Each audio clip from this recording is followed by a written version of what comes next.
lalu berusaha menyimpan sesuatu yang bisa membawa manfaat, baik untuk dirinya, untuk anak cucunya, maupun untuk keluarganya, untuk masa kini dan masa depannya. Kadang simpanan itu berbentuk uang, kadang berupa tanah, lain saat berbentuk pabrik, dan lain sebagainya. Sementara masa depan yang paling pasti adalah akhirat. Jika untuk masa depan dunia kita rela memeras keringat, membanting tulang, pergi pagi dan pulang petang, menyimpan uang, menyimpan tanah, menyimpan pabrik, pernahkah kita merenung jika satu saat kiamat datang, kita dibangkitkan dari kubur masing-masing, berdiri di padang mahsyar untuk mempertanggungjawabkan seluruh kegiatan hidup kita di dunia ini, lalu kita akan menuju ke alam akhirat. Sudahkah kita mempunyai simpanan untuk akhirat kita? Pada pertemuan kali ini saya ingin menyampaikan sebuah hadis di mana Rasulullah sallallahu alaihi wasallam bersabda, "Arba'un min kanzil jannah." Simpanan sorga ada 4 macam. Yang pertama, ikhfa'us sadaqah, menyembunyikan sedekah. Saudara-saudara kaum muslimin, sebagaimana yang kita maklum bahwa Allah Subhanahu wa taala melebihkan sebagian rezeki dari kita terhadap yang lain. Ada yang kaya, ada yang setengah kaya, ada yang miskin, ada yang setengah miskin, dan selanjutnya. Ada yang gajinya kecil tapi penghasilannya gede. Ada yang penghasilannya gede tapi nggak punya gaji. Ada juga yang memang gajinya gede dan penghasilannya gede. Kelebihan rezeki merupakan sunnatullah dan tidak harus membuat kita merasa lebih dari yang lain. Bahkan sebaliknya, kelebihan itu harus membuat kita ringan tangan untuk menolong mereka yang memang memerlukan pertolongan. Kalau saudara diberikan ilmu, maka pertanyaan akhirat cuma satu: ilmumu kau amalkan untuk apa? Kalau saudara diberikan umur yang panjang, pengadilan akhirat juga bertanya satu: umurmu kau habiskan di mana? Tapi kalau saudara diberikan harta, pengadilan akhirat akan bertanya 2: hartamu kau dapat dari mana? Kau belanjakan kemana? Dari mananya ditanya, dan kemananya juga ditanya. Oleh karena kita akan dimintakan pertanggungan jawab, maka amanah yang bernama harta ini harus kita gunakan dengan sebaik-baiknya. Ada penggunaan yang merupakan kewajiban, itu zakat namanya. Ada penggunaan yang sewaktu-waktu, itu infak namanya. Ada yang lebih sewaktu-waktu lagi, dan itu sedekah namanya. Zakat dia terikat oleh haul dan nisab, oleh putaran batas waktu dan ukuran dari harta itu sendiri. Sedangkan infak terikat oleh situasi dan kondisi perekonomian seseorang. Sedangkan sedekah tidak terikat dengan apapun. Dalam kondisi seperti apapun kita bisa melakukan sedekah dengan yang terkecil sekalipun. Sampai-sampai Rasulullah sallallahu alaihi wasallam mengajarkan, la tahqiranna minal ma'rufi syai'an walau an talqa akhaka biwajhin talik. Atau ada hadis, tabassumuka fi wajhi akhika laka shadaqah. Senyumanmu kepada temanmu adalah sedekah. Jadi untuk melakukan sedekah tidak harus dalam berbentuk uang. Dengan ilmu kita bisa sedekah, dengan tenaga kita bisa bersedekah, dengan pikiran kita bisa bersedekah, bahkan senyum kepada teman itu pun sedekah.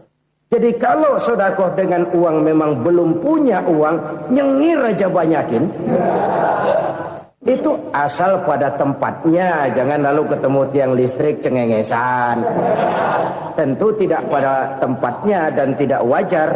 Nah, sedekah yang paling dicintai Allah adalah sedekah yang disembunyikan. Artinya jauh dari sifat riya. Kan kadang-kadang ada orang sedekah itu disebutkan namanya, apa tidak bagus? Kalau memang niatnya ikhlas, ya bagus-bagus saja. Untuk memberikan sugesti kepada yang lain. Si Fulan bin Fulan nyumbang sekian, diumumkan. Boleh kalau niatnya untuk memberikan rangsangan kepada yang lain supaya dia menyumbang lebih besar dari orang tadi. Tapi kalau itu mendatangkan riya, maka sedekah yang paling dicintai Allah adalah sedekah yang disembunyikan. Tangan kiri saja tidak tahu apa yang diberikan oleh tangan kanan. Sedekah yang dilakukan dengan ikhlas akan merupakan perbendaharaan surga, tersembunyi dari pandangan orang lain, tidak seorang pun tahu. Karena memang sikap yang baik adalah melupakan kebaikan dan mengingat kesalahan. Itu salah satu ciri orang bahagia. Orang yang selalu mengingat kesalahannya dan berusaha melupakan segala kebaikannya. Kalau dia akan berada kebaikan, dia tidak bisa ikut, dia merasa rugi karena dia merasa belum pernah berbuat baik. Tapi kalau akan melakukan kesalahan baru, dia ingat kesalahan yang sudah-sudah, sehingga terhalang baginya untuk melakukan satu kesalahan baru. Demikianlah saudara-saudara, bahwa Allah melebihkan rizki sebagian kita dari yang lain, agar terjadi tolong-menolong dalam kehidupan ini. Jadi kesenjangan yang nature, kesenjangan yang alami, itu sunnatullah. Ada yang kaya, ada yang miskin, ada yang kelas menengah. Nah, kenapa lalu sekarang kita berusaha mengentaskan kemiskinan? Oleh karena adanya kesenjangan struktural. Kalau yang kaya bisa semakin kaya, kenapa yang miskin tidak bisa naik jadi ikut sedikit kaya? Sebab pada dasarnya Islam adalah agama yang sejak turunnya sudah berupaya memerangi kemiskinan. Bahkan dikatakan kemiskinan itu mendekatkan kepada kekufuran. Orang kalau miskin udah dekat banget sama kafir. Gampang menjadi kafir. Berapa banyak saudara-saudara kita yang oleh karena soal perut, oleh karena soal materi, terpaksa meninggalkan dan menanggalkan akidahnya. Menjual petunjuk yang diberikan Allah dengan kesenangan dunia yang cuma sebentar ini. Na'udzubillah, thumma na'udzubillah. Jadi makin kita sembunyikan satu sedekah, semakin banyak perbendaharaan kita di surga.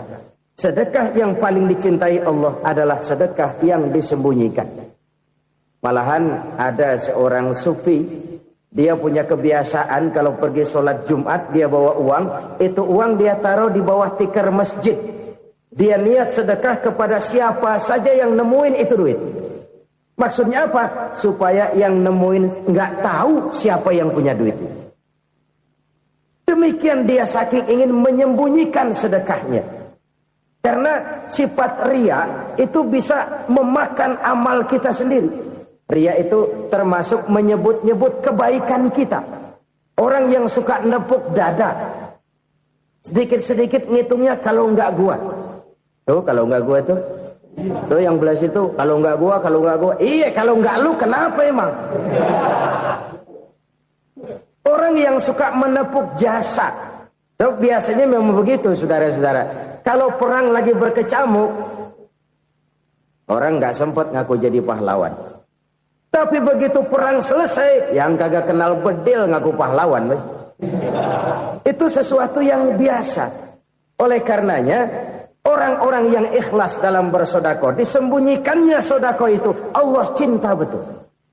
Malahan ada hadis memberikan jaminan, inna sedaqatal mar'il muslimi tazidu fil umri wa tadfa'u mitatas su'i. Sesungguhnya sedekahnya seorang mukmin tazidu fil umri, bisa menambah umur panjang. Wa tadfa'u mitatas su'i, dan menyelamatkan manusia dari mati secara su'ul khatimah. Jadi siapa yang kepengen panjang umur, banyaklah sedekah. Yang bosan hidup, pelit terus. Sedekah menambah panjang umur dan menyelamatkan manusia dari mati secara su'ul khatimah. Pak, katanya umur itu nggak bisa ditambah, nggak bisa dikurangin. Kapan? Kalau ajal sudah datang. Fa idza jaa ajaluhum la yastakhiruna sa'atan wa la yastaqdimun. Kalau ajal datang tidak bisa dimajukan, tidak bisa dimundurkan. Itu kalau ajal sudah datang. Tidak bisa lagi umur ditambah dikurangi, sudah datang. Tapi kalau belum datang, itu kan haknya Allah. Mau ditambah, mau dikurangi, hak prerogatif Allah. Sebagai pencipta manusia, Allah maha kuasa dan maha mampu. Sedekah ini menambah panjang umur dan menyelamatkan manusia dari mati secara su'ul khatimah. Itu orang mati kan sama ya, kondisinya mati, nggak nafas. Tapi hakikat mati kan lain-lain. Ada yang mati itu husnul khatimah, baik akhirnya. Misalnya lagi ngaji mati, lagi sholat mati, lagi sedekah mati. Ini yang dinamakan dengan husnul khatimah, baik di akhirnya. Sebaliknya ada yang su'ul khatimah, jelek di akhirnya. Ini yang jadi catatan akhir. Lagi nyekek botol, mampus. Lagi banting kartu, modar. Su'ul khatimah, jelek pada akhirnya. Sedekah menyelamatkan manusia dari mati secara su'ul khatimah. Dan kita semua kepengen mendapat husnul khatimah, jauh dari su'ul khatimah. Oleh sebab itu yang bisa menyelamatkan kita dari penyakit itu antara lain adalah sedekah yang disembunyikan. Yang dikerjakan dengan ikhlas karena Allah. Tidak karena kepengen dipuji orang, tidak karena ingin dikatakan orang pemurah, sebab orang dermawan itu orang yang memberi tanpa harus diminta. Kalau masih harus diminta, ya belum dermawan namanya, masih harus diminta. Kalau nggak diminta ya tulus, lolos, polos. Saudara-saudara kaum muslimin rahimakumullah. Harta adalah amanat dan akan kita pertanggungjawabkan. Allah melebihkan rizki sebagian kita dari yang lain agar kita saling tolong menolong, bantu membantu. Nabi janjikan siapa yang meringankan beban saudaranya muslim di dunia, Allah akan meringankan bebannya di akhirat nanti. Sebuah jaminan dari baginda Nabi. Si orang yang kita bantu barangkali tidak bisa membalas, Allah yang akan membalas lewat jalan lain yang tidak pernah kita sangka-sangka. Ada orang tanya, Pak, ini ada orang nyumbang masjid sambil marah-marah, bagaimana? Saya bilang sumbangannya aja ambil, marahnya jangan. Marahnya jangan diambil, itu urusan dia. Saudara-saudara kaum muslimin rahimakumullah. Umat Islam ini kan umat yang punya potensi besar. Kadang kita merenung, kenapa kadang-kadang pembangunan masjid kok lambat sekali? Kalau hotel hari ini peletakan pertama, bulan depan peresmian. Supermarket hari ini peletakan batu pertama, minggu depan peresmian. Tapi kalau sudah yang namanya masjid, kadang-kadang peletakan batu pertama sekaligus jadi batu terakhir. 3 tahun, 4 tahun, campur nebar jalak di jalanan. Duit dijaring kayak ikan sepat. Apa tidak ada orang Islam yang kaya? Banyak. Apa tidak ada pengusaha muslim yang jadi konglomerat? Ada. Lalu yang belum banyak itu yang komit terhadap nilai-nilai agamanya. Akhirnya kita jatuh jadi umat yang lemah. Belum ada pengusaha konglomerat muslim buka pabrik supermi cap bedug misalnya umpamanya atau pabrik kecap cap sorban supaya identitas keislamannya sedikit kelihatan. Kita jatuh jadi umat yang lemah karena potensi tidak terinventarisir dengan baik. Kita ini ibarat kompor yang cuma matengin nasi orang lain. Potensi kita dimanfaatkan oleh orang lain. Ukhuwah Islamiyah kita baru terbatas kepada silaturahmi. Ukhuwah di bidang ekonomi kita lemah. Ukhuwah di bidang kebudayaan kita lemah. Apalagi ukhuwah di bidang politik kita lebih rapuh lagi. Padahal ukhuwah itu adalah totalitas kehidupan manusia. Menyangkut ipolek sosbud. Memerlukan nilai-nilai ukhuwah. Jadi oleh karena itu mari kita menyadari. Di dalam harta kita, walaupun kita yang cari, pergi pagi, pulang sore, peras keringat, banting tulang, di sana ada harta anak yatim. Di sana ada hak masjid. Di sana ada hak pesantren, di sana ada hak jihad. Berbahagialah seseorang apabila dia oleh Allah dijadikan keran. Keran itu menyimpan air, tapi tidak untuk dirinya, tapi disalurkannya kepada mereka yang memang memerlukannya. Saudara-saudara kaum muslimin rahimakumullah, ini yang pertama. Jadi perbendaharaan surga adalah menyembunyikan sedekah. Orang lain nggak tahu, kita pun nggak pernah ngitung-ngitung. Kita anggap lewat begitu saja, padahal itu deposit akhirat. Satu. Yang kedua, perbendaharaan surga itu apa? Wa kitmanul musibah, menyembunyikan kesulitan. Kadang orang takut menghadapi kesulitan. Tapi makin kita merenung, hidup ini kan sebenarnya urusan. Takut sama urusan, ya jangan hidup. Tandanya orang hidup itu kalau punya urusan. Urusan melupakan problem. Problem sering menimbulkan kesulitan. Kesulitan bukan untuk ditakuti, tapi untuk diatasi dan dicarikan jalan keluarnya. Siapa sih orangnya yang gak pernah sulit-sulit? Makin tinggi status sosialnya, makin gede urusannya. Makin tinggi kualitas imannya, makin berat tingkat kesulitannya. Cuma memang yang namanya enak itu seperti pelangi. Biang lala itu nggak pernah di atas kepala kita, di atas kepala orang melulu. Lu sih enak lu, kata kita. Dia juga bilang yang enak kan lu. Pelangi itu nggak pernah di atas kepala kita. Kata tukang beca, aduh enak ya naik Mercy. Kata tukang beca, apa yang di dalam mobil Mercy? Aduh enak bener tukang beca, di jok ngeringkuk ngorok pules bener. Saya kamar pakai AC sejuk, tempat tidur sutra, empuk, alga, spring bed, gula kulik, nggak bisa pules kalau belum minum Valium, belum tidur. Enak bener tukang beca, di jok ngorok nggak tahu wetan kulon. Si tukang beca bilang yang di Mercy enak, yang di Mercy bilang tukang beca enak. Inilah enak. Nggak pernah di atas kepala kita, di atas kepala orang lain melulu enak itu. Nah, saudara-saudara, yang merupakan perbendaharaan surga itu orang yang bisa menyembunyikan kesulitan, baik pribadi ataupun rumah tangga. Nih terutama rumah tangga yang jadi soalnya. Kadang-kadang kita ini kalau senang, sebaliknya kalau senang kita diam, kalem aja, cuek. Banyak banget duit kita, bawaan diam aja udah. Malah ketemu orang takut. Tapi begitu susah, sekampung tahu. Padahal Nabi mengajarkan perbendaharaan surga itu menyembunyikan musibah, menyembunyikan kesulitan. Kalau enak, cerita sama orang-orang. Kalau nggak enak, rasain sendiri, tekan sendiri, atasin sendiri. Kita kan sebaliknya. Senang kita diam, asal lagi susah, paling tidak kita nyari teman buat cerita kesusahan. Siapa orangnya yang nggak pernah susah?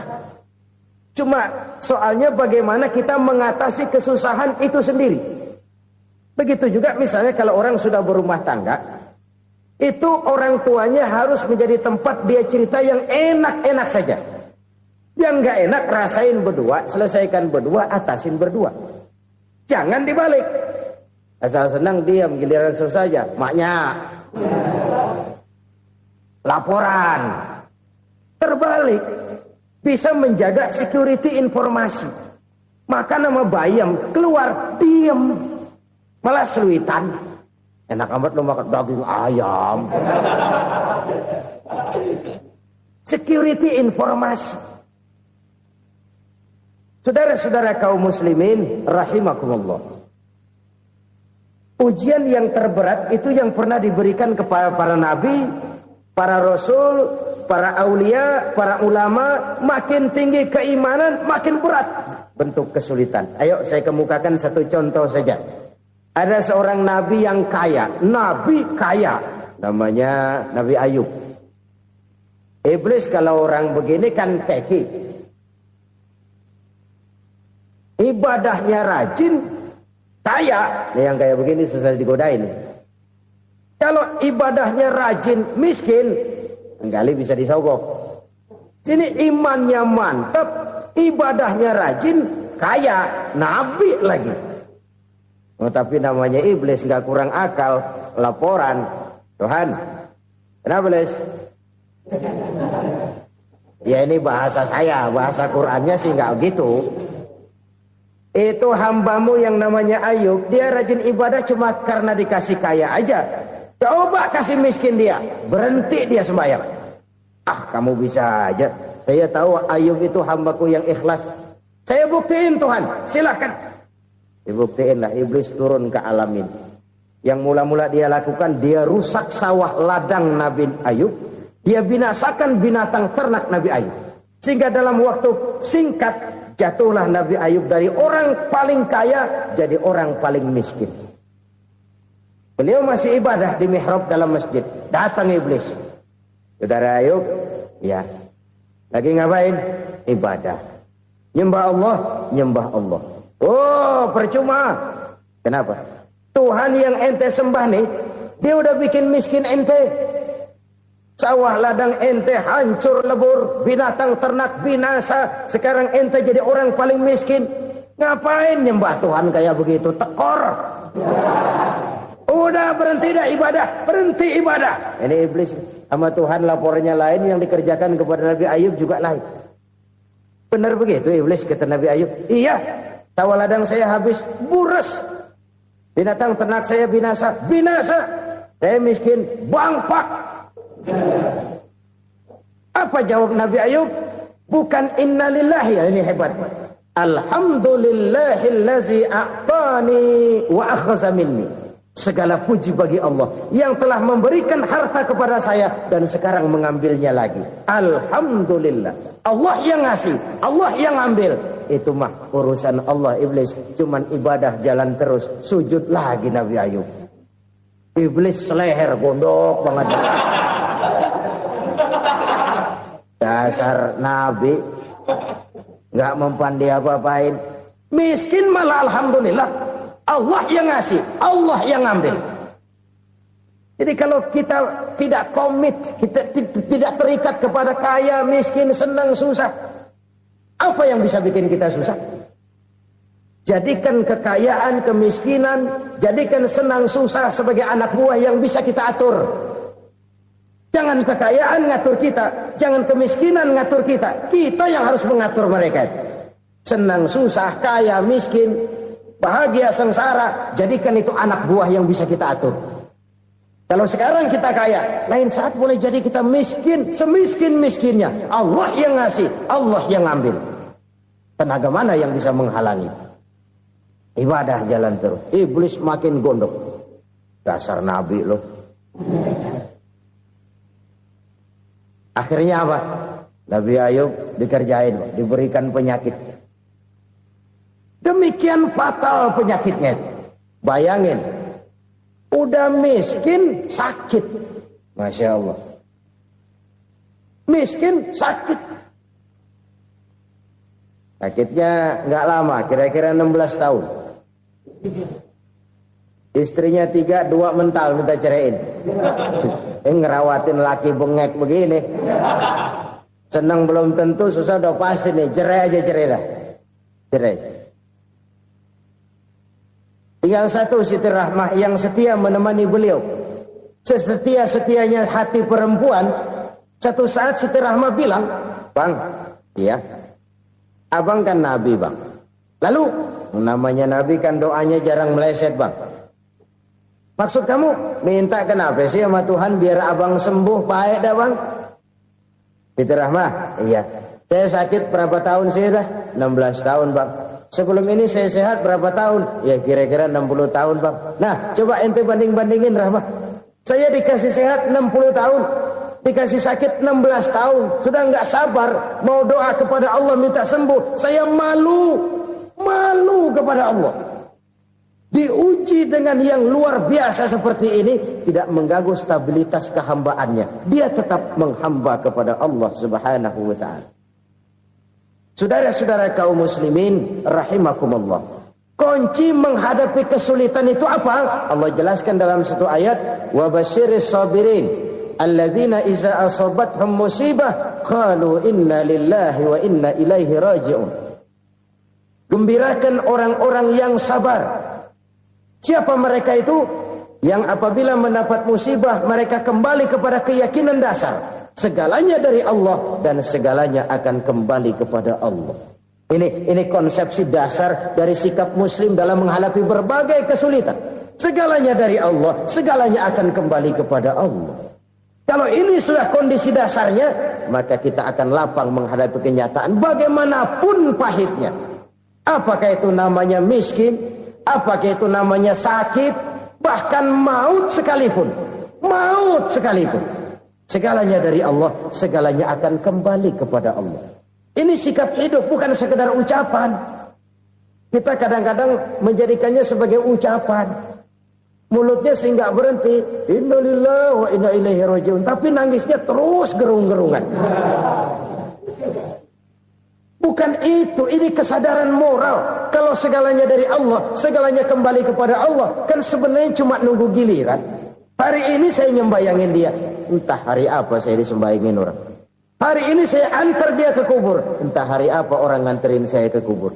Hari ini saya tahlilkan dia, entah nanti kapan orang tahlilkan saya. Segalanya dari Allah, segalanya akan kembali juga kepada Allah. Oleh sebab itu saudara-saudara, kesulitan bukan untuk ditakuti. Kesulitan justru untuk diatasi, dicarikan jalan keluarnya. Dan tidak ada orang yang tidak pernah mendapat kesulitan. Tidak ada. Semakin tinggi status sosial, semakin tinggi kualitas keimanan, semakin besar juga tingkat kesulitan. Hanya saja bagaimana cara kita mengatasinya. Dan Al-Quran menyatakan, inna ma'al usri yusra. Di balik kesulitan itu pasti ada kemudahan. Roda itu berputar. Karena itu Rasulullah sallallahu alaihi wasallam mengingatkan kepada kita, ta'arraf ilallahi firraha ya'rifka fisyiddah. Ingatlah kepada Allah di waktu kamu senang, supaya Allah ingat kepada kamu di waktu kamu susah. Kalau waktu senang kita ingat kepada Allah, kita susah, Allah tidak akan meninggalkan kita. Tapi kalau waktu senang kita jauh dari Allah, sujud tidak sempat, dengan masjid jauh, ketika senang kita lupakan Allah. Nanti begitu kita susah, Allah lupakan kita. Dan itu menyakitkan. Oleh karena itu orang-orang tua kita dulu bilang, kalau lagi sehat ingat-ingat lu bakal sakit nanti. Kalau lagi kaya ingat-ingat satu saat kita bakal jatuh miskin. Bahkan kalau lagi muda ingat-ingat kita bakal tua. Dan yang terpenting, kalau lagi hidup ingat-ingat kita bakal mati. Saudara-saudara kaum muslimin rahimakumullah. Jadi yang kedua yang merupakan perbendaharaan surga, menyembunyikan musibah. Saudara-saudara kaum muslimin rahimakumullah. Hal ketiga yang merupakan perbendaharaan surga adalah wasilatur rahmi. Orang yang suka bersilaturahmi. Sebagaimana yang kita maklum bahwa manusia adalah makhluk yang disebut zon politika. Makhluk sosial yang tidak mungkin hidup sendiri-sendiri. Betapa dan siapapun kita memerlukan orang lain. Bodoh betul manusia kalau tinggal di tengah masyarakat tapi tidak mau bermasyarakat. Merasa hebat sendiri, pintar sendiri, gagah sendiri, kaya sendiri. Mungkin kalau mati juga ngubur sendiri. Jangankan kita di sini, di sorga saja Nabi Adam waktu sendirian bengong melulu, mondar mandir. Allah tegur dam sepi dam. Ya ini kalau bahasa saya. Iya Tuhan sepi ini nggak ada coret-corekan pisan ini. Diciptakan Siti Hawa baru anteng Nabi Adam. Itu di surga. Cobalah. Umpamanya saudara tinggal di Jakarta nih. Kayak bener. Apaan aja di Jakarta punya saudara dah. Jembatan Semanggi ambil. Monas, Buntel bawa pulang. Hotel-hotel ambil semua. Cuman tinggal di Jakarta sendirian, apa enaknya? Betapa dan siapapun kita perlu orang lain. Tidak ada seorang pun yang bisa memenuhi kebutuhan hidupnya secara sendiri-sendiri. Nah, Islam telah menyelamatkan manusia dari ras diskriminasi. Mengikat manusia dengan persaudaraan yang berlandaskan kepada akidah. Karena itu dianjurkan bersilaturahmi. Bahkan Nabi menyatakan, man arada ayyubsata lahu fi rizqihi wa yunsa'a fi atharihi falyasil rahimah. Siapa yang kepengen diluaskan rezekinya dan dipanjangkan usianya, banyaklah ia bersilaturahmi. Siapa yang kepengen dimudahkan rezekinya, hendaknya ia banyak bersilaturahmi. Kalau banyak teman, kesulitan kan paling tidak ada tempat cerita. Udah susah, sendirian kita pikirin diri, nggak ada tempat tukar pikiran. Cepet banget sama bengek. Dilawan sendiri. Nah, secara makro kita bisa berkata, tidak mungkin ada kemenangan kalau tidak ada kekuatan. Tidak ada kekuatan kalau tidak ada kesatuan dan persatuan. Tidak mungkin ada kesatuan dan persatuan tanpa semangat silaturahmi. Kalau umat Islam mau menang, dia harus kuat. Kalau umat Islam mau kuat, dia harus bersatu. Kalau umat Islam mau bersatu, dia harus membudayakan silaturahmi ini. Bahkan sampai-sampai kata Nabi, kalau bisa cari nilai tambah. Apa? Silman qata'ak. Bersilaturahmilah kau kepada orang yang marah denganmu. Masya Allah, indahnya ajaran agama kita. Orang yang marah pun kepada kita, kata Nabi, kalau bisa bersilaturahmilah kepadanya, kepada orang yang marah itu. Di situ nilai tambah. Cuman jujur nih hadis, ngucapinnya gampang, ngamalinnya yang berat banget. Orang marah sama kita, kita disuruh silaturahmi. Ada apa malu? Lu marah, ada gue marahan lagi. Gue pikirin. Saudara-saudara kaum muslimin rahimakumullah. Tapi ini yang diajarkan, bahkan ini yang dicontohkan oleh baginda Rasul. Bagaimana begitu mudah? Misalnya satu saat Abu Jahal ini ngatur strategi bagaimana bikin Muhammad celaka. Dia gali lubang di depan tempat tidurnya. Dia tutupin daun korma. Terus dia panggil seseorang, ke sini. Kasih tahu Muhammad, pamannya sakit keras, minta ditengokin. Berangkat orang ini ke sana. Muhammad, labbaik. Pamanmu sakit keras, dia minta ditengokin. Baik, saya akan datang menjenguk beliau. Berangkatlah Nabi ke rumah Abu Jahal tanpa prasangka apapun. Abu Jahal udah pasang stil, selimut 3 rangkap setengah dipakai. Persis kayak orang meriang. Tapi sembari ngintip dari balik selimut. Begitu Muhammad buka pintu, nah, masuk perangkap nih. Muhammad jalan menuju tempat pembaringan. Makin lama makin dekat, makin lama makin dekat. Makin dekat ke lubang yang dipasang oleh Abu Jahal itu. Dalam hati Abu Jahal, terus dah jatuh, mampus dah lo ini. Mampus lo hari ini nih. Apa yang terjadi? Malaikat Jibril datang. Muhammad, pamanmu cuma pura-pura sakit. Di depan tempat tidurnya ada lubang perangkap supaya kamu jatuh ke situ. Sudah, kamu pulang. Balik kanan Nabi. Sudah hampir jatuh ke lubang, balik kanan, pulang. Bayangin kecewanya Abu Jahal. Muhammad dikit lagi, Muhammad dikit lagi. Enggak, paman, saya pulang aja. Emosi bangun dari tempat tidur, enggak sadar kalau lagi pura-pura sakit. Lompat ngejar Nabi, dia lupa dengan lubang yang dia gali. Pusrak, nyemplung sendiri ke dalam lubang.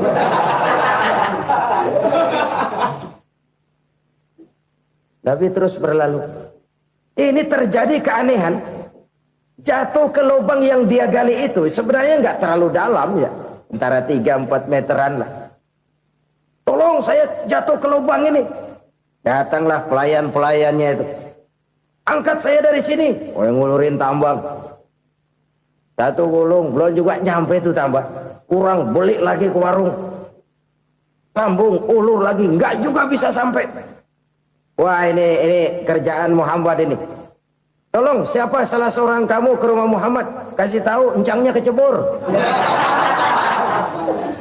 Minta ditolongin. Sampaikan kepada Rasul. Kenapa? Pamanmu jatuh ke lubang, Muhammad minta tolong diangkatin. Tambang udah nyambung-nyambung nggak nyampe juga. Ya, nanti saya datang, saya tolong. Coba. Nyata-nyata orang berniat jahat mau mencelakakan dia.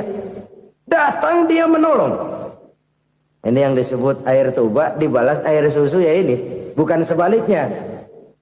Air tuba dibalas air susu. Paman, kecebur ya? Iya Muhammad, tolong ini. Pegang tangan saya. Nabi ulurkan tangannya. Nyampe. Dipegang oleh Abu Jahal. Diangkat ke atas. Sampai atas. Apa kata Abu Jahal? Sihirmu memang hebat Muhammad. Udah ditolongin dikata sihir. Yang enak kita kemplang kan itu orang begitu. Urusan apa? Tapi inilah akhlak. Kalau bisa kamu bersilaturahmilah dengan orang yang marah kepadamu sekalipun. Orang marah kita tetap baik.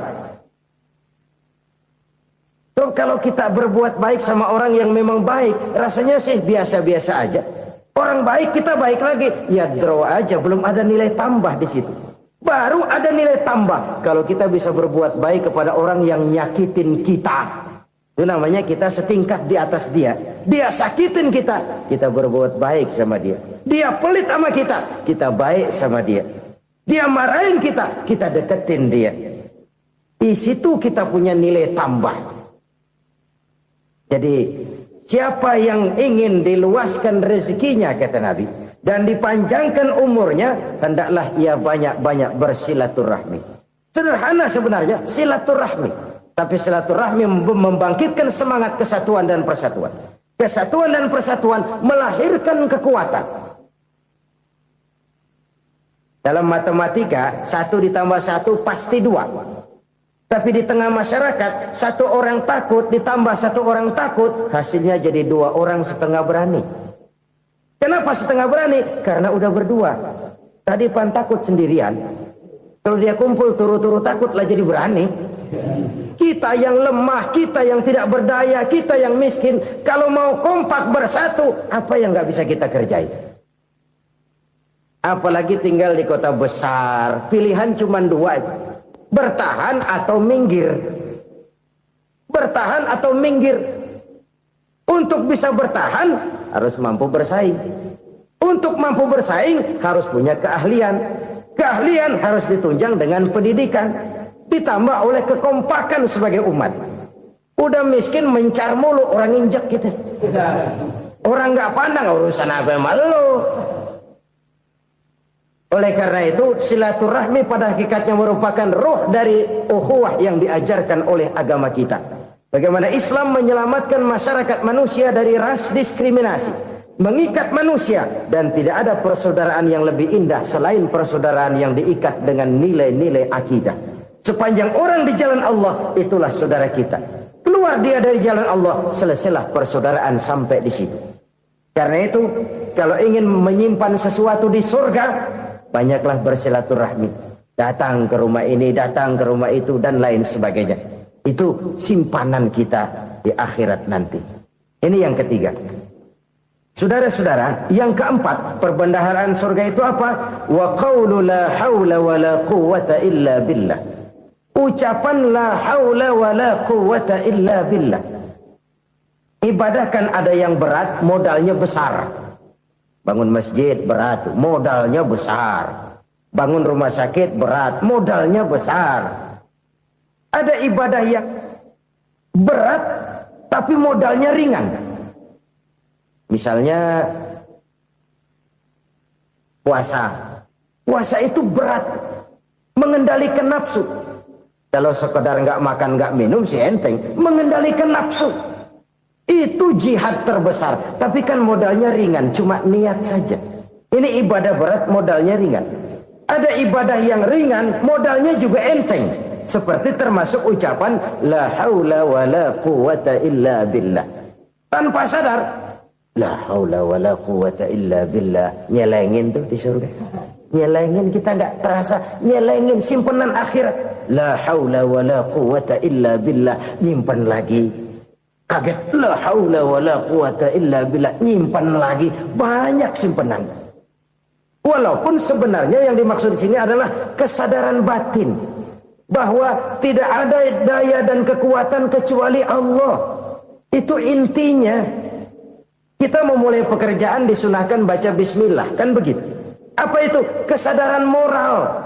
Bahwa ini saya bisa kerjakan. Saya kerjakan ini dengan menyebut nama Allah. Kenapa? Kalau Allah tidak memberikan daya dan kekuatan, mana mampu saya kerjakan ini. Maka saya kerjakan ini dengan menyebut nama Allah. Bismillah. Kesadaran moral. Manusia hanya wajib berusaha, tapi nggak pernah wajib berhasil. Banyak hal-hal yang kalau kita renungkan secara rasio nggak mungkin. Tapi jadi kenyataan. La haula wa la quwata illa billah. Tidak ada daya dan kekuatan kecuali bagi Allah semata-mata. Kesadaran moral akan kelemahan dan keterbatasan makhluk bernama manusia. Kadang kita kagum dengan otak, tapi kita sering lupa sama yang bikin otak. Padahal bagaimanapun hebatnya otak, yang bikin otak pasti lebih hebat dari otak. Nggak percaya, silahkan otak-otakan. Inilah kecenderungan. Kita kagum dengan pesawat-pesawat mutakhir, bukan main, besi gede banget terbang itu. Alangkah hebatnya. Lalu apa yang bikin otak tidak lebih hebat dari itu semua? Kita puji laut, apa yang bikin laut tidak lebih hebat dari laut itu? La haula wa la quwata illa billah. Tidak ada daya dan kekuatan kecuali Allah.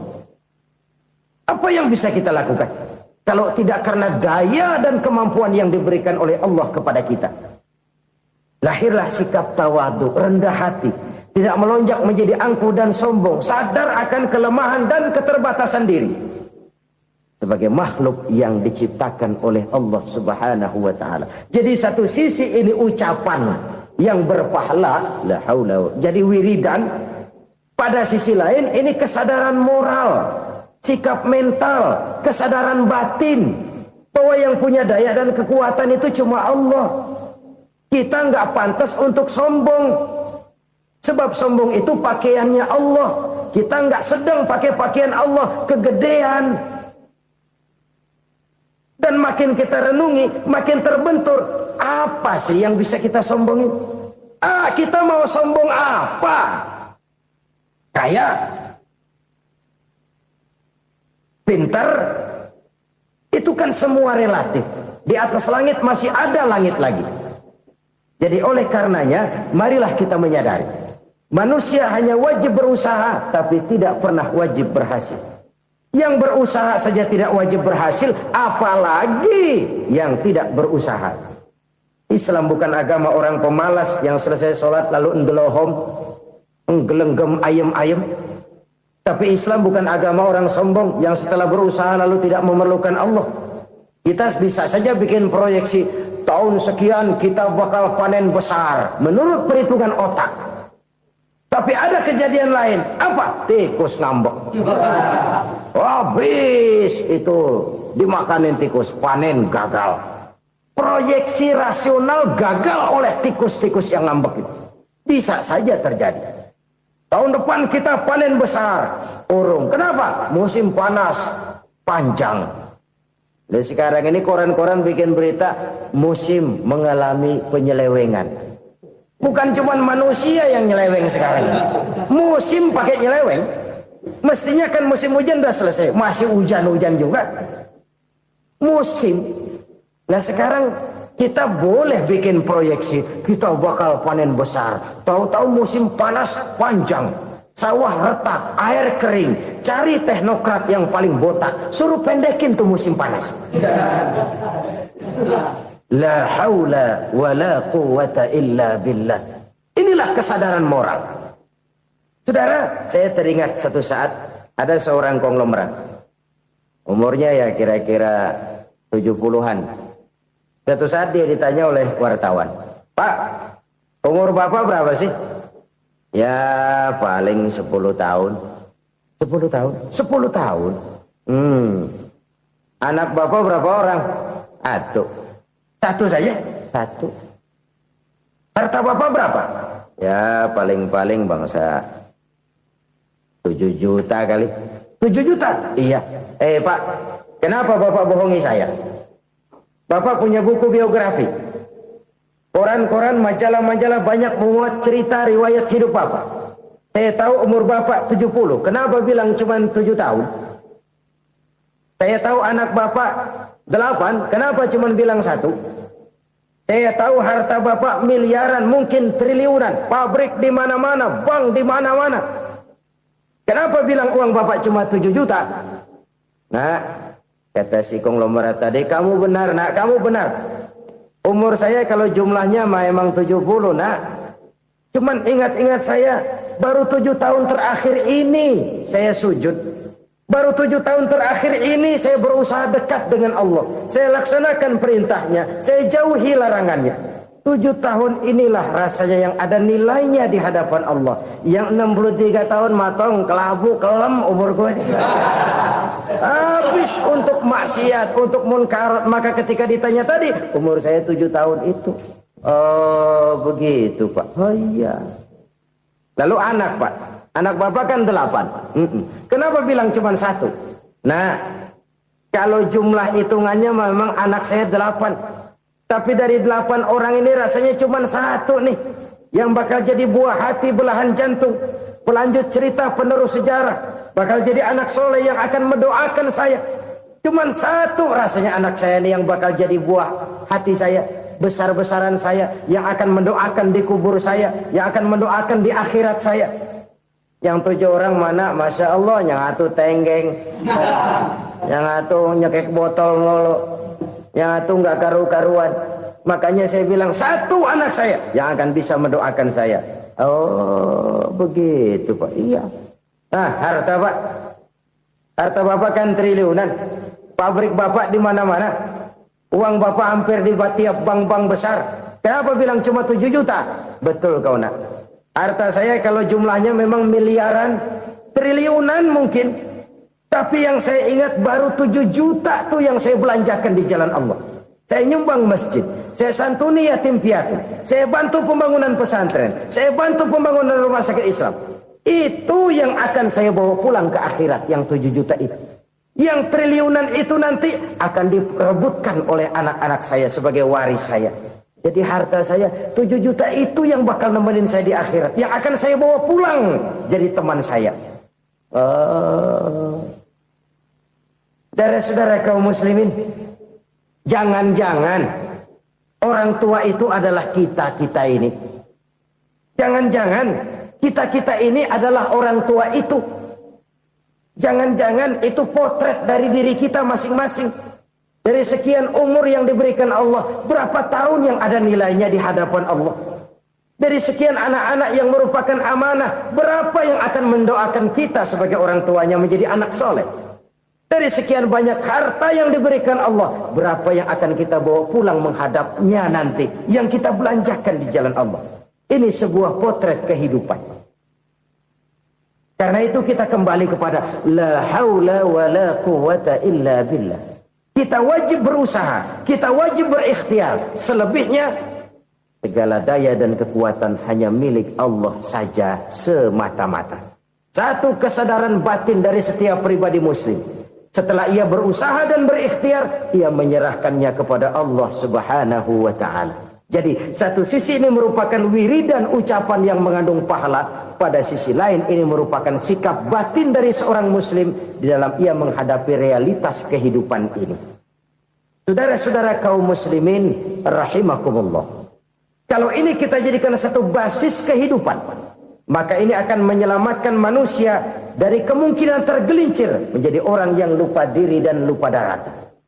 Sebab itu Imamul Ghazali berpesan, jadidis safinah fa innal bahra amiq wa khuziz zad fa inna safara ba'id wa khaffifil hamla fa innal hamla sadid. Perbarui selalu kapalmu karena lautan sangat dalam. Bawa bekal yang banyak karena perjalanan ini sangat jauh. Ringankan beban karena kebanyakan beban akan menyakitkan. Alangkah indah kalimat ini, alangkah dalam makna yang terkandung di sana. Perbarui selalu kapalmu karena lautan sangat dalam. Apa artinya ini? Jaga mentalmu baik-baik. Pelihara imanmu baik-baik karena hidup penuh cobaan seperti lautan. Kita kalau berlayar di lautan kan kadang-kadang tenang, angin bertiup sepoi-sepoi basah. Jika malam datang bintang gemintang bertabur menghias cakrawala. Rembulan memantulkan sinarnya dengan indah. Dalam keadaan begitu berlayar enak. Tapi lain saat ombak menggunung, halilintar menyambar, angin topan bertiup. Berapa banyak sudah saudara-saudara kita yang tenggelam di lautan dunia tanpa sadar bahwa dia belum sampai kepada pantai yang akan dituju. Berapa banyak sudah saudara-saudara kita yang tenggelam di lautan dunia ini tanpa sempat bangkit lagi. Dia menyangka sudah sampai kepada tujuannya. Hati-hati kapal jangan sampai bocor karena lautan sangat dalam. Iman ini jaga baik-baik karena hidup penuh dengan ujian. Wa khuzizat fa inna safar ba'id. Bawa bekal yang banyak karena perjalanan sangat jauh. Saudara mau ke Bandung, bawa duit. Saudara mau ke Surabaya, banyakan lagi duitnya. Saudara mau ke Mekah, gepokan, iketan tuh duit nggak lembaran lagi. Makin jauh perjalanan, makin banyak bekal yang harus kita bawa. Kalau saudara dari Jakarta mau ke Surabaya, kagak bawa duit berangkat juga, itu sih bukan berani namanya, nekat. Sampai Surabaya belum tentu, sengsara di jalan udah pasti. Kenapa? Nggak bawa bekal berangkat. Sama juga kita nih, misalnya belum sempat sembahyang, mati. Waduh, berani banget orang. Belum punya bekal, mati. Sengsara di jalan. Atau bekal tidak cukup. Dari Jakarta saudara mau ke Surabaya, bawa duit 500 perak. Paling jauh Cikampek nyampenya itu. Paling jauh itu. Antara jauhnya perjalanan dengan bekal yang saudara bawa tidak seimbang. Hidup ini perjalanan panjang. A walking tour. Dimulai dari alam arwah. Sebelum jasad diciptakan, roh diciptakan lebih dulu. Dari situ pindah ke alam rahim. Dari alam rahim pindah ke alam dunia. Dari alam dunia pindah ke alam barzah. Baru menuju akhirat. Satu perjalanan panjang. Kalau bekal tidak bawa, sengsara di jalan. Bawa bekal yang banyak karena perjalanan ini sangat jauh. Wa khaffifil hamla, ringankan beban karena beban itu cuma akan menyulitkan. Kalau bekal itu sih keperluan, tapi beban nggak kita perluin, cuma ngeberat-beratin. Apa ini beban? Dosa. Kecurangan, kebatilan, kezoliman, ketidakadilan, kesewenang-wenangan. Itu akan jadi beban kita di akhirat. Alangkah celakanya, perjalanan panjang, bekal tidak bawa, beban kelewat banyak. Alamat sengsara di jalan. Pahala tidak ada, dosa berlipat ganda. Na'udzubillah, summa na'udzubillah. Kalau kita rangkum nasihat Al-Ghazali dengan kisah si konglomerat tadi, kita akan mengambil kesimpulan. Pertama, bekal terbaik dalam menghadapi gejolak kehidupan ini tidak lain adalah iman. Yang kedua, pahala dan dosa. Dua hal kontroversial. Pahala adalah bekal, dosa adalah beban. Tapi kita sekarang kan tidak begitu terangsang kepada yang abstrak. Orang berlomba mencari yang konkret-konkret saja. Yang real. Kalau memang dosa, benjol dong. Kira-kira begitu. Kira-kira begitu. Persis orang Yahudi dulu. Orang Yahudi itu kan pernah minta kepada Nabi Musa. Ya Musa, lan nu'mina laka hatta narallaha jahrah. Musa, kami nggak bakal mau beriman kepada Allah kalau belum kami lihat Allah ada nongkrong di depan kami. Kalau memang Tuhan ada, taruh dong di depan kami. Mau yang konkret-konkret saja. Kalau memang dosa, benjol dong. Kalau memang pahala, berasa dong.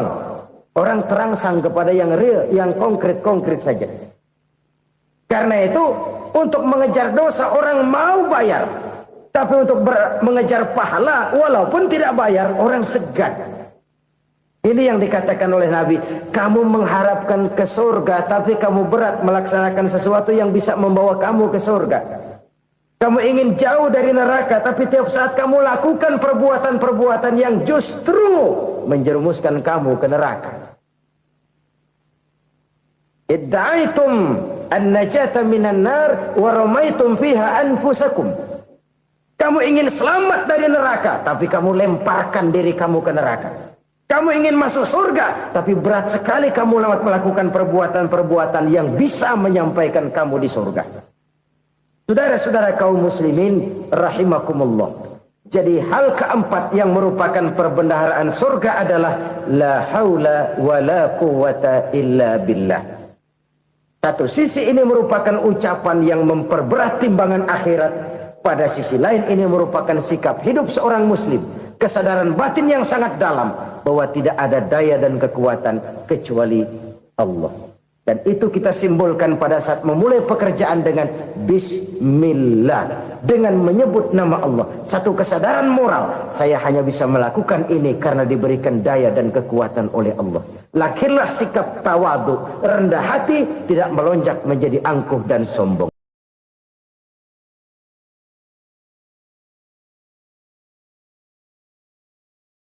7 macam perkara yang merusak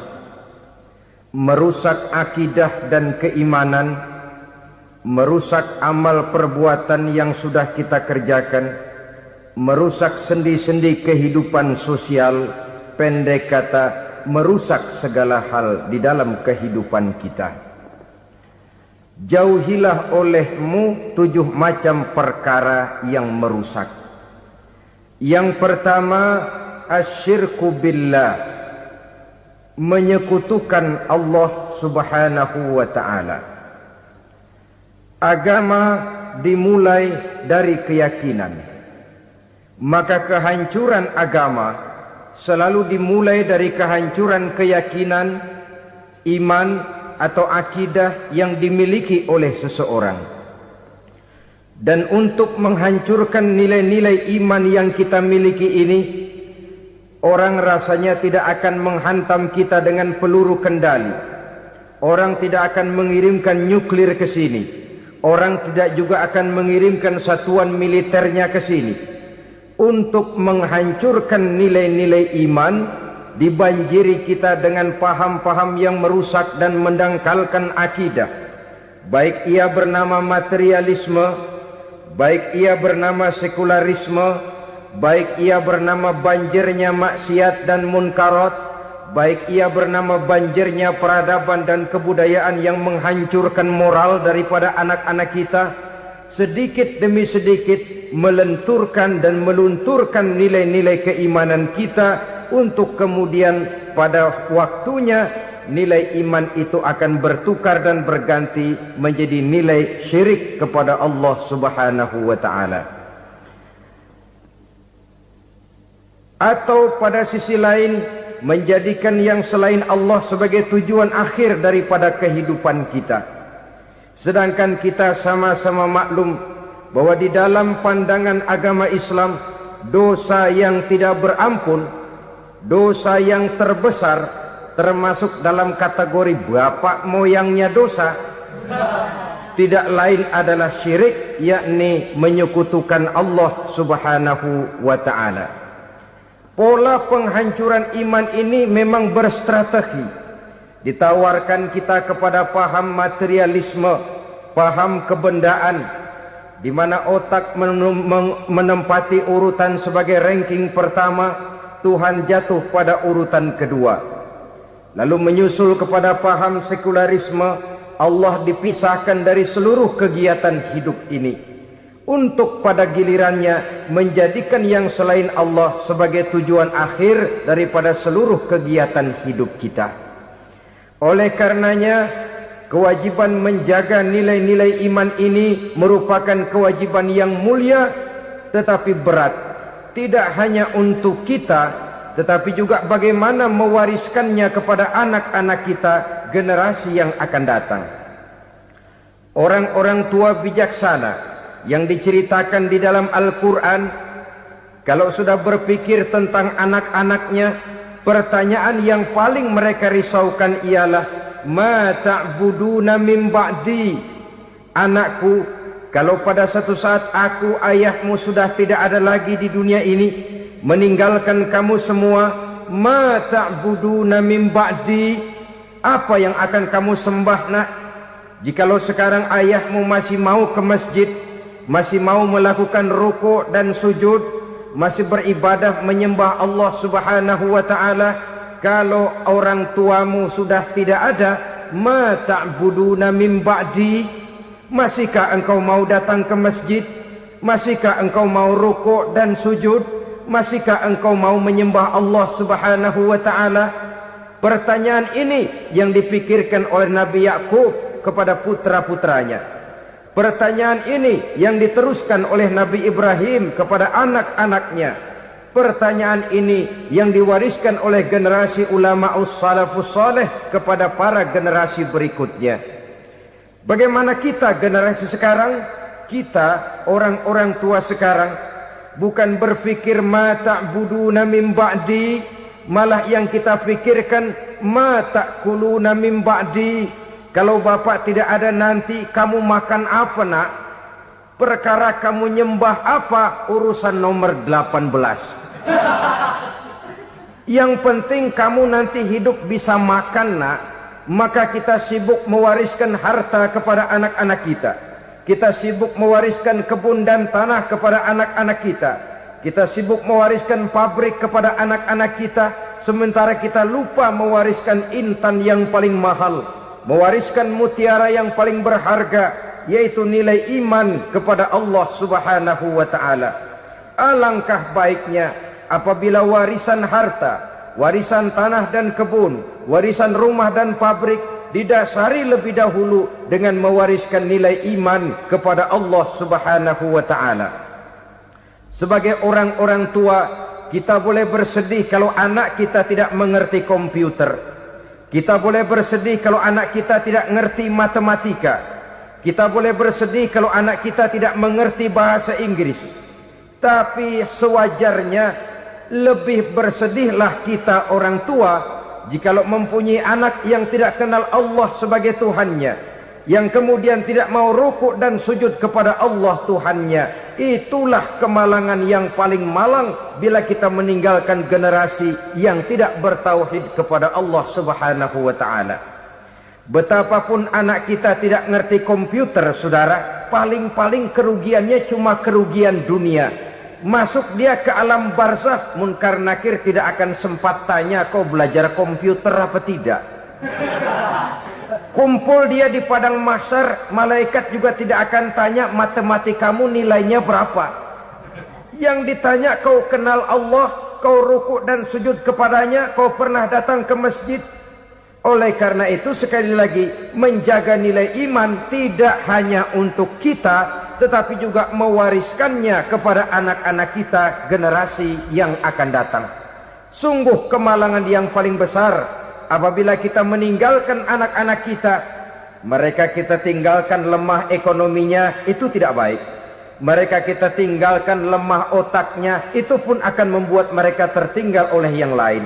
Tapi yang paling celaka, jikalau kita tinggalkan mereka dalam kondisi lemah imannya, rapuh akidahnya, tidak baik dan tidak betul keyakinan hidupnya.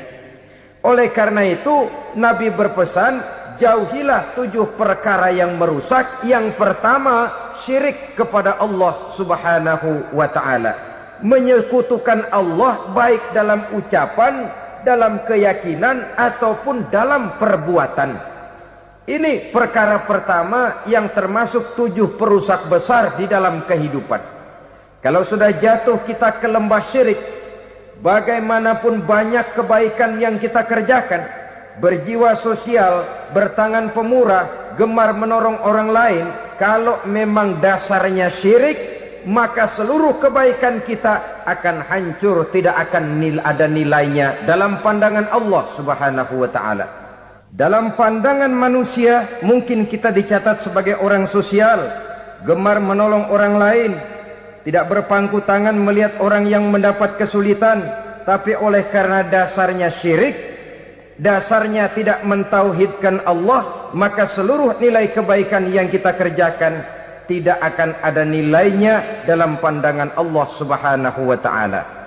Maka jagalah iman kita jangan sampai dihinggapi penyakit syirik yang bagaimana kecilnya sekalipun. Sekali lagi, baik syirik dalam bentuk ucapan, syirik dalam bentuk keyakinan, sampai kepada syirik dalam bentuk perbuatan, kita berhindar kepada sifat-sifat yang sedemikian itu. Karena apa? Dalam satu ayat Quran Allah Subhanahu wa taala menjelaskan, innallaha la yaghfiru ayyushraka bih wa yaghfiru ma duna dzalika liman yasha. Allah tidak akan memberi ampun kepada orang-orang yang menyekutukannya, tapi Allah masih mau memberikan ampun kepada dosa-dosa yang selain itu bagi orang-orang yang dikehendakinya. Dosa selain syirik, apabila kita bertaubat, Allah masih mau mengampuni.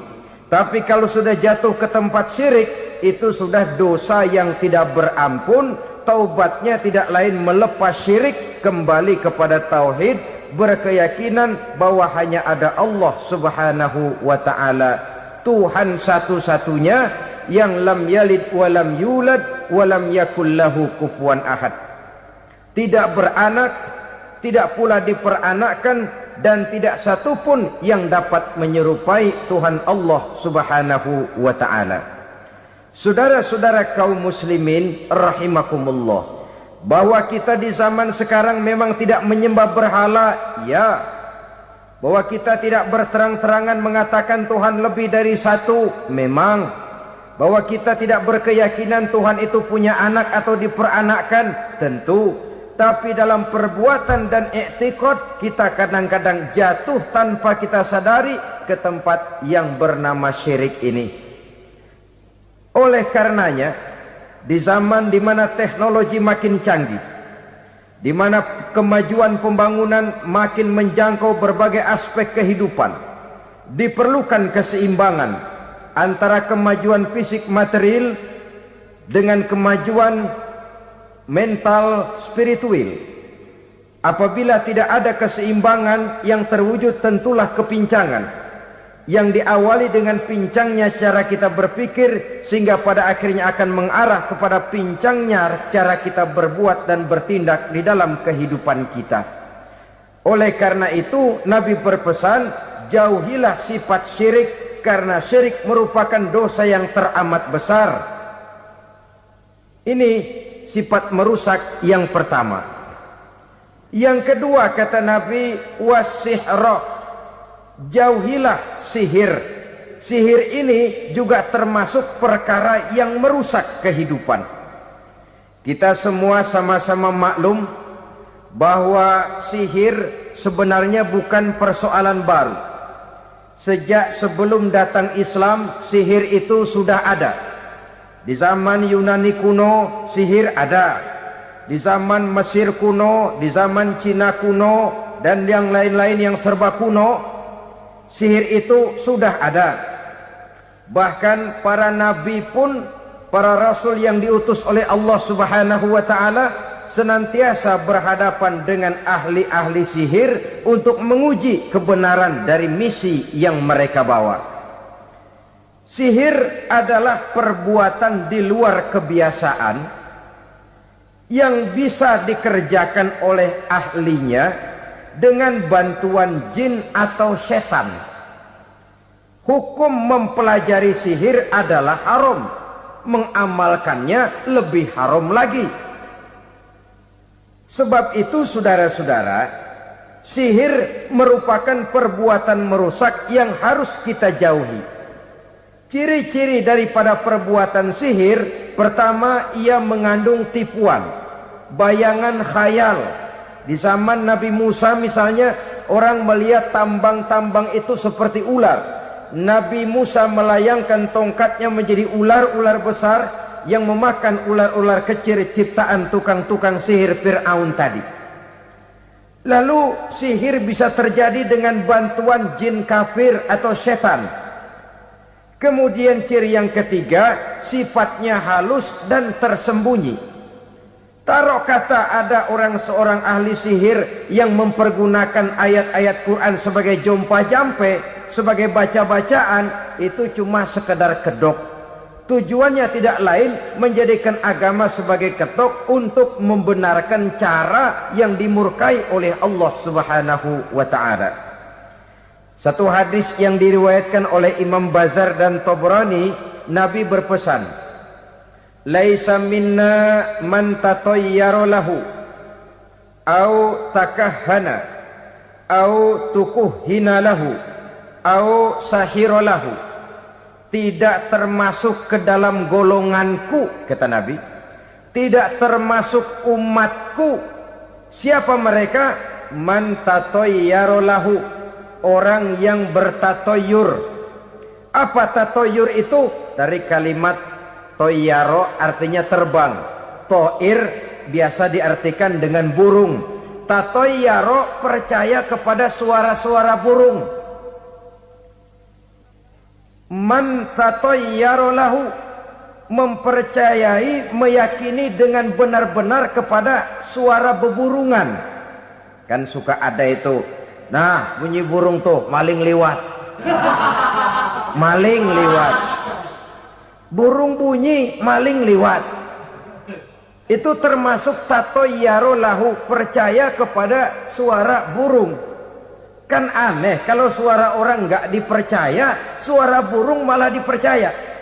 Ada ustadz ceramah, kiai ngaji, nggak mau didengerin, burung dengerin bener. Nah, suaranya dari sebelah mana? Belah kulon. Nah, itu tandanya anu. Habis dihitung-hitung. Itu termasuk tatayyara lahu. Au takahana, atau bertenung, au tukuhina, atau minta ditenungkan, au sahirolahu, atau melakukan perbuatan sihir, atau minta disihirkan. Laisa minna, tidak termasuk ke dalam golonganku, kata Nabi. Sehingga dengan demikian saudara-saudara, menghadapi sihir dengan sihir sekalipun termasuk perbuatan yang tidak diajarkan oleh agama. Kita kan mempelajari sihir untuk jaga diri, tidak apa-apa. Yang dilarang mengamalkannya, dilarang juga mempelajarinya. Sebab orang kalau sudah mengetahui, biasanya lalu terangsang untuk mencoba. Kalau percobaannya berhasil, biasanya terangsang untuk coba lagi dan coba lagi. Pada akhirnya ketagihan, lalu beralih menjadi profesi, apalagi itu nanti bisa mendatangkan hasil uang. Saudara-saudara kaum muslimin rahimakumullah, kita manusia makhluk nyata, kita hidup di alam nyata, terikat oleh sunnatullah, causality. Oleh karenanya bagi kita keyakinan yang penuh, keikhlasan di dalam bertuhankan Allah, penyerahan diri sepenuhnya hanya kepadanya, itu sudah merupakan obat penangkal yang sangat ampuh agar kita tidak terkena penyakit-penyakit yang dibuat oleh setan dan para pembantunya. Sehingga beberapa ayat Quran mengajarkan, misalnya a'udzu bikalimatillahi tammati min syarri ma khalaq, atau bismillazi la yadurru ma'asmihi syai'un fil ardi wala fis sama, dengan menyebut nama Allah yang tidak bisa mendatangkan bahaya sedikit pun, dari baik yang datang dari langit maupun yang datang dari bumi. Jiwa yang kosong dari keyakinan yang penuh kepada Allah, jiwa yang penuh was-was dan ragu-ragu, itu yang mudah terserang oleh penyakit-penyakit yang dikerjakan oleh para tukang-tukang sihir, yaitu oleh setan dan seluruh para pembantunya. Kemudian hadis kedua yang diriwayatkan oleh Imam Ibnu Hibban, Nabi bersabda, la yadkhulul jannata mudminu khamrin wala mu'minu bisihrin wala qati'u rahmin. Tidak masuk sorga. Ini Nabi yang bilang, tidak masuk sorga. Siapa itu? Pertama, mudminu khamrin, orang yang berkekalan dalam mabuk. Selalu mudminun itu sudah menjadi perbuatan rutinnya, tidak kapok-kapoknya, teler seumur hidup. Mudminu khamrin, tidak masuk surga orang yang selalu bermabuk-mabukan. Yang kedua, wala mu'minu bisihrin, orang mukmin tapi main sihir. Ini juga oleh Nabi diperingatkan, tidak akan masuk surga orang mukmin tapi suka main sihir. Wala qati'u rahmin, dan tidak juga orang yang memutuskan silaturahmi. 3 macam manusia yang diperingatkan Nabi tidak akan masuk surga: orang yang selalu mabuk, orang mukmin yang main sihir, dan orang yang memutuskan silaturahmi. Saudara-saudara kaum muslimin rahimakumullah. Lalu orang berkata, kenapa dilarang kita bersihir padahal Rasul sendiri kan punya mukjizat? Nah, kita memang harus membedakan antara mukjizat dengan sihir. Dalam kehidupan agama kita kenal ada yang namanya mukjizat, ada yang namanya karomah atau keramat biasa diucapkan, ada yang namanya maunah, ada yang namanya irhas, ada juga yang namanya sihir. Kesemuanya ini berbeda, saudara-saudara. Yang dinamakan mukjizat itu khusus untuk para rasul saja. Satu kejadian luar biasa yang terjadi dilakukan oleh Rasul atas izin dari Allah Subhanahu wa ta'ala. Perbedaannya dengan sihir jelas. Sihir dari setan, mukjizat dari Allah. Sihir bisa dipelajari, mukjizat tidak. Sihir umumnya untuk maksud-maksud yang tidak baik, sedangkan mukjizat untuk memperkuat kebenaran yang disampaikan oleh para rasul dan ditentang oleh umatnya. Bahkan kafir Quraisy dahulu menganggap orang-orang ahli sihir itu berada dalam satu posisi yang hina, sehingga mereka mengatakan dan menuduh Nabi Muhammad sebagai tukang sihir. Tuduhan sebagai tukang sihir adalah tuduhan yang sangat aib dan hina. Di tengah masyarakat kufar jahiliyah, kedudukan tukang sihir dipandang sebagai kedudukan yang hina, sehingga mereka mengejek Nabi dengan sebutan tukang sihir. Jadi mukjizat hanya untuk Rasul saja. Kemudian karomah. Karomah ini asal kata dari karoma, kehormatan, kemuliaan yang diberikan Allah kepada hamba-hambanya yang rajin mendekatkan diri kepadanya. Oleh karena ketekunannya melaksanakan ibadah, Allah memberikan keistimewaan kepada orang itu, yang dengan keistimewaannya dia bisa mengerjakan yang tidak bisa dikerjakan oleh orang lain. Karomah hanya bisa dicapai dengan prestasi ibadah. Kalau sihir mau ibadah apa enggak, asal dia belajar, bersatu dan berteman dengan setan, memenuhi persyaratan-persyaratan setan, biasanya lalu bisa. Sedangkan karomah tidak mungkin terwujud tanpa orang mendekatkan diri sedekat-dekatnya kepada Allah Subhanahu wa ta'ala. Maka kita lihat biasanya orang-orang yang punya ilmu sihir, mukanya rata-rata nggak enak dilihat. Kumuh, jauh dari air wudhu, jauh dari sujud kepada Allah, malah berteman dengan setan, menjadi pelayan-pelayannya setan. Saudara-saudara, adapun maunah, keistimewaan yang diberikan Allah kepada hamba-hambanya yang belum sampai kepada tingkat wali, tapi orang itu lebih banyak kebaikannya daripada kesalahannya. Umpamanya, saudara jalan bertiga di pinggir jalan, saudara ada pada posisi di tengah, lalu bertiga ini ketabrak mobil. Menurut perhitungan saudara mati lebih dahulu, tapi terjadi hal yang aneh, dua teman saudara mati, saudara malah cuma luka dan lecet sedikit saja. Apa itu? Kalau kita lebih banyak kebaikannya daripada kesalahannya, itu yang dinamakan maunah. pertolongan yang diberikan Allah kepada hamba-hambanya yang lebih banyak kebaikannya daripada kesalahannya.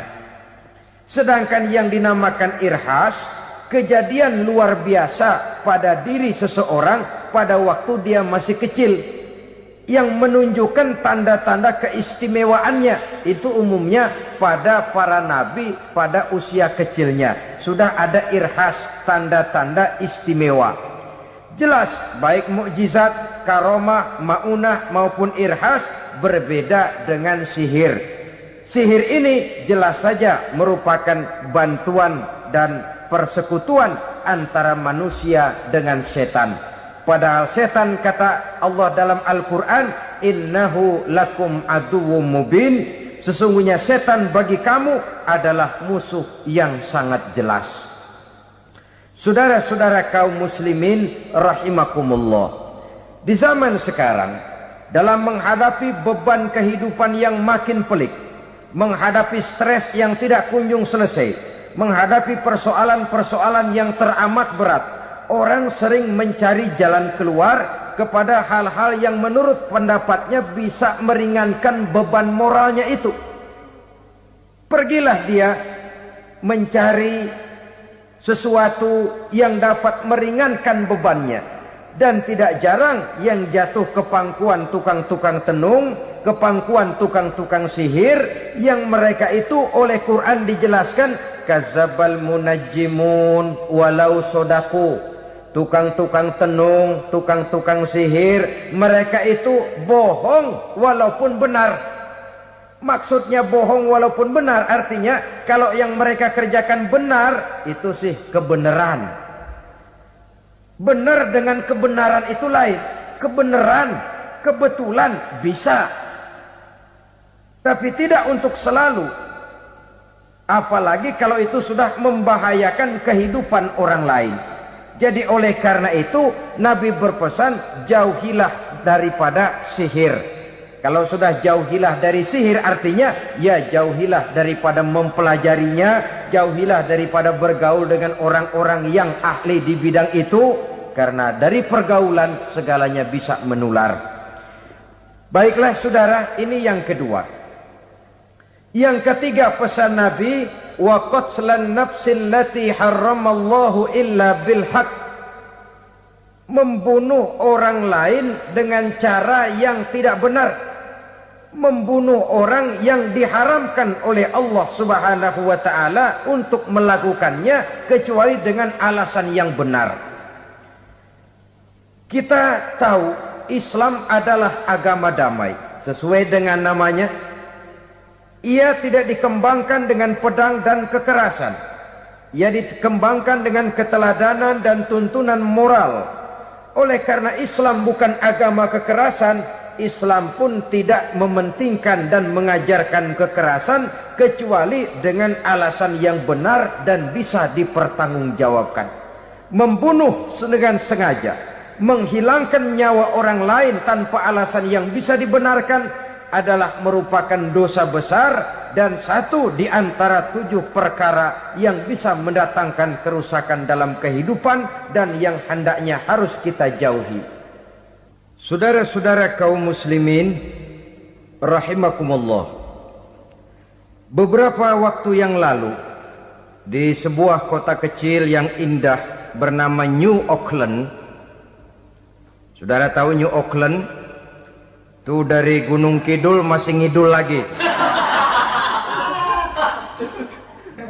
Pernah diadakan satu seminar yang membicarakan bagaimana menyelamatkan masyarakat manusia dari bahaya Perang Dunia Ketiga. Diperkirakan kalau terjadi Perang Dunia Ketiga, manusia tidak akan tersisa. Sebab apa? Pada waktu itu cadangan nuklir yang dimiliki oleh bersama Amerika dan Rusia konon sudah sanggup memusnahkan 6 miliar manusia pada saat jumlah manusia baru 5 miliar. Jadi kelebihan nuklir dunia ini. Kalau terjadi Perang Dunia Ketiga, sulit manusia untuk tersisa. Maka dibahaslah di dalam seminar itu Wah, supaya tidak terjadi perang dunia ketiga, maka perlombaan membuat senjata-senjata canggih, alat-alat pembunuh modern harus segera dibatasi. Dibahas, tidak mungkin kita membatasi perlombaan membuat senjata. Kenapa? Makin maju ilmu dan teknologi, makin canggih senjata yang ditemukan. Atom sudah meningkat menjadi nuklir, nuklir sudah meningkat menjadi neutron, dan kita tahu bom yang bernama neutron ini bom yang cukup membunuh tanpa perlu merusak.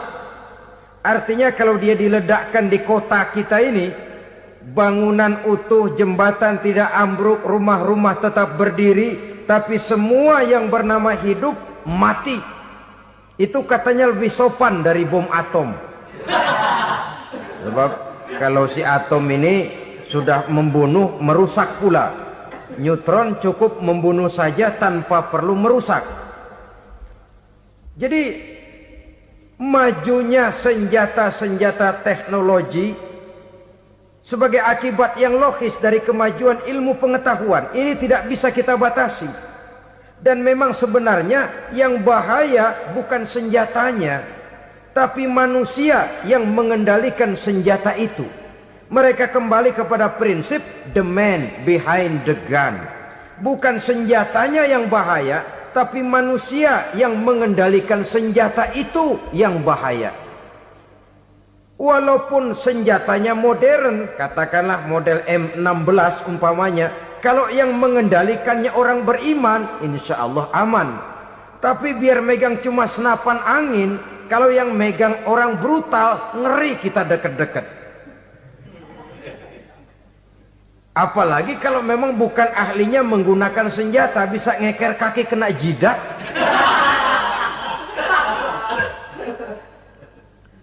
Mereka kembali kepada prinsip lama yang tetap baru. Bukan senjatanya yang harus dibatasi, manusia yang mengendalikan senjata itu yang perlu dibicarakan. Nah, kalau begitu agar manusia tidak mempergunakan senjata sewenang-wenang, apa yang harus kita lakukan? Ya, manusianya harus bermoral. Ya, tapi moral yang mana? Di dunia ini banyak ajaran tentang moral. Itu pun mudah saja. Di sini kan kita undang saja ahli dari berbagai agama untuk membicarakan konsep perdamaian menurut agamanya masing-masing. Baik, setuju itu, setuju. Maka tampillah para ahli agama, mereka kembali kepada prinsip moral daripada konsep yang terkandung di dalam ajaran agama untuk menegakkan perdamaian. Mula-mula naiklah ahli dari agama Hindu, dibacakan konsep perdamaian menurut ajaran agama Hindu, bahwa untuk damai manusia harus meninggalkan nafsu keduniaannya, menempuh samsara dan sebagainya untuk mencapai nirwana, menjauhi kemegahan dan kemewahan dunia. Ini lalu dibahas, rasanya juga tidak mungkin ini. Kemudian dari agama Nasrani, bahwa untuk damai manusia harus menciptakan sifat kasih sayang. Kalau ditampar pipi kiri, berikan pipi yang kanan. Kalau diberikan selendang, berikan baju. Nanti orang kasihan, lalu dia tidak akan nampar lagi. Ketika ini dibahas, ternyata rasanya pun tidak mungkin bisa diterima. Karena apa? Di zaman sekarang orang ditampar pipi kiri, dikasih pipi kanan. Bukan kasihan, gemes. Damai belum tentu, bonyok udah jelas. Lalu ketika dibacakan konsep perdamaian menurut Quran, di mana disampaikan ayat wa jazaa'u sayyi'atin sayyi'atun misluha faman afa wa aslaha fa ajruhu 'ala Allah. Balasan terhadap satu kejahatan adalah kejahatan yang seimbang, tetapi barang siapa yang memberi maaf dan mencari jalan damai, itulah yang terbaik dan akan mendapat pahala dari Allah Subhanahu wa ta'ala. Kamu tidak salah ditampar pipi kirimu, tampar lagi pipi kirinya sekeras dia menampar pipi kirimu. Nanti orang tidak mau menampar kita karena dia tahu kalau dia tampar kita, dia akan menderita tamparan sekeras dia menampar kita. Akan terjadilah prinsip saling hormat menghormati, tidak saling ganggu, tidak saling usil, tidak saling jahil. Atas dasar ini perdamaian bisa ditegakkan.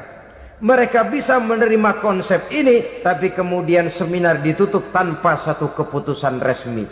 Kenapa? Terus terang mereka kagum dengan konsep Islam, tapi sentimen lama terhadap nilai-nilai Islam telah menutup mata mereka untuk menerima kebenaran dari ajaran Al-Quranul Karim. Saudara-saudara kaum muslimin rahimakumullah, kembali kita kepada persoalan pokok. Roh adalah dari Allah, dia akan kembali kepada Allah, milik mutlak dari Allah. Tidak pantas kita merampasnya dari orang lain. Tidak wajar kita menghilangkannya tanpa alasan yang dibenarkan oleh agama. Di zaman sekarang, akibat persaingan hidup yang makin tajam, lapangan kerja yang makin sulit, tensi ekonomi yang makin tinggi, atau karena nilai moral yang makin rendah, atau juga karena rapuhnya pegangan orang kepada agama, nyawa rasanya sudah sedemikian murahnya. Berbagai kasus membuat berdiri bulu roma kita. Ada mayit, ada manusia dipotong 6, dicincang macam kambing.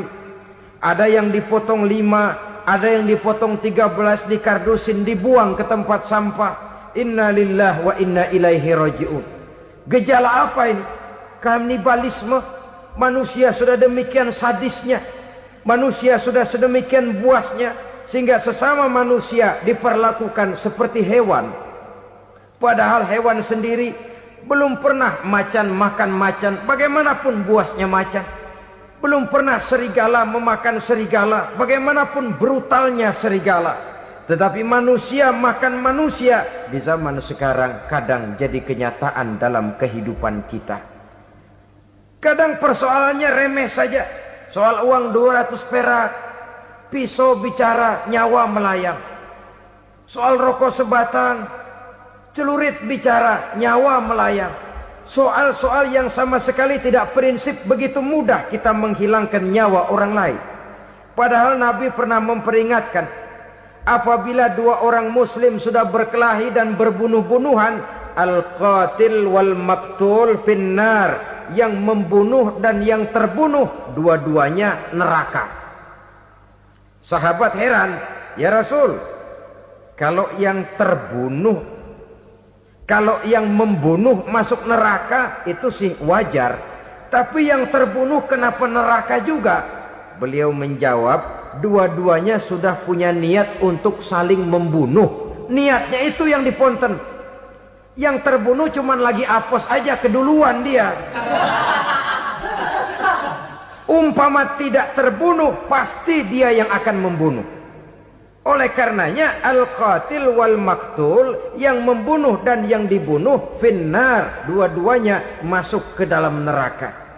Islam menghormati kehidupan, tidak hanya terbatas kepada sesama muslim, orang-orang yang berlainan agama pun yang mau hidup berukun, damai, berdampingan dengan umat Islam, jiwa mereka, darah mereka dilindungi oleh nilai-nilai Islam yang disebut dengan kafir zimmi ini. Mengganggu mereka sama saja dengan mengganggu aku, kata Nabi. Jadi oleh karena itu sayangilah sesama. Kehidupan adalah anugerah Allah, bukan wewenang kita untuk mencabutnya dari orang lain, bukan wewenang kita untuk merampas dan menghilangkannya dari orang lain. Apa yang tidak enak terjadi pada diri kita, begitu pula lah apabila terjadi pada diri orang lain. Sehingga Nabi mengatakan, la yu'minu ahadukum hatta yuhibba li akhihi ma yuhibbu li nafsihi. Belum dikatakan beriman seseorang kamu apabila dia belum mencintai saudaranya seperti ia mencintai dirinya sendiri. Apa yang enak dirasakan oleh orang lain, enak juga dirasakan oleh dia. Mengukur orang lain dengan diri sendiri. Kalau orang lain tanpa salah saya fitnah, kalau saya tanpa salah difitnah orang, enak apa enggak? Enggak, orang lain juga begitu. Kalau orang lain tanpa salah saya tempeleng kepalanya, enak apa tidak? Tidak. Orang lain juga begitu. Yang tidak enak terjadi pada diri kita, tentu tidak enak juga kalau terjadi pada orang lain. Mengukur orang lain dengan diri sendiri, sehingga tidak timbul sifat egois, tidak menari di atas bangkai orang lain, tidak mendirikan kebahagiaan di atas untayan air mata orang lain. Sehingga dengan demikian saudara-saudara, dia bisa menghormati kehidupan, menghormati orang lain sebagaimana dia ingin dihormati. Inilah perbuatan ketiga yang merusak, membunuh orang lain dengan yang diharamkan Allah tanpa alasan yang benar. Yang ketiga. Kemudian yang keempat, perbuatan merusak wa aklar riba, makan riba. Hidup adalah tolong menolong. Bahasa kerennya take and give katanya. Saling memberi dan saling menerima. Nabi mengajarkan man kuraba kurbatan min kurabid dunya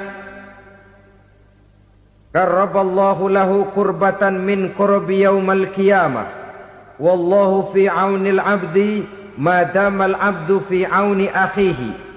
Siapa yang meringankan beban dari beban-beban yang dirita seseorang di dalam kehidupan dunia, Allah akan meringankan bebannya daripada beban-beban yang harus dipikulnya di hari kiamat nanti.